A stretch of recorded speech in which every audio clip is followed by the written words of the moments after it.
Baishapa, ñande yarata pendero basa. ¿Qué tal amigos? ¿Cómo están? Que Dios les bendiga.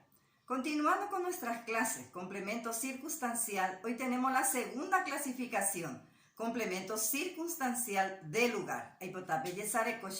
Quiero que me atiendan. Moimbaja o paishawa significa complemento circunstancial. Tendaguaba significa lugar, complemento circunstancial de lugar. Para identificar este complemento circunstancial de lugar se debe hacer la siguiente pregunta.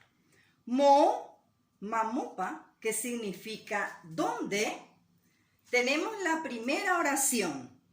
Umi, mita, ou, boejaowi, que traducido quiere decir esos niños vienen del colegio. Umi, mita, sujeto. Ou, verbo. Vamos a hacer la siguiente pregunta. Mowipa ou umimita ou boejaowi. Boejaowi, complemento circunstancial de lugar. Esos niños vienen. ¿De dónde vienen esos niños? Esos niños vienen del colegio. Del colegio, complemento circunstancial de lugar. Nos vamos a la segunda oración.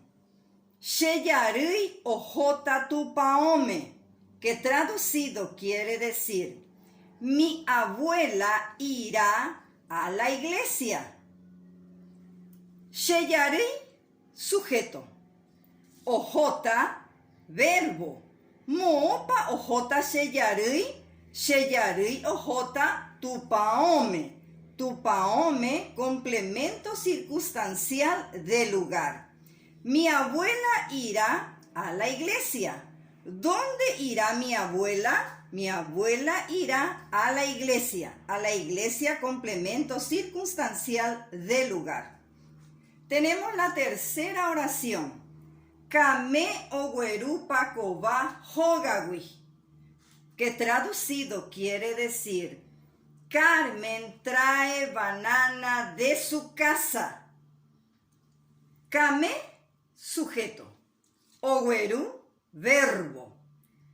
En esta oración, el complemento circunstancial del lugar está acompañado, en este caso, del complemento directo. Y vamos a hacerle la siguiente pregunta. Kame ogueru. Ba, epa ogueru kame. Kame ogueru pakoba. Pakoba, complemento circunstancial, complemento directo. Complemento directo. Ahora nos vamos en la segunda pregunta. Wipa ogueru kame pakoba. Kame ogueru pakoba hogawi. Hogawi es complemento circunstancial de lugar. Carmen trajo banana. ¿De dónde trajo la banana? Carmen trajo banana de su casa. De su casa, complemento circunstancial de lugar. Así termina nuestra lección de hoy. Ya yo ya bebé.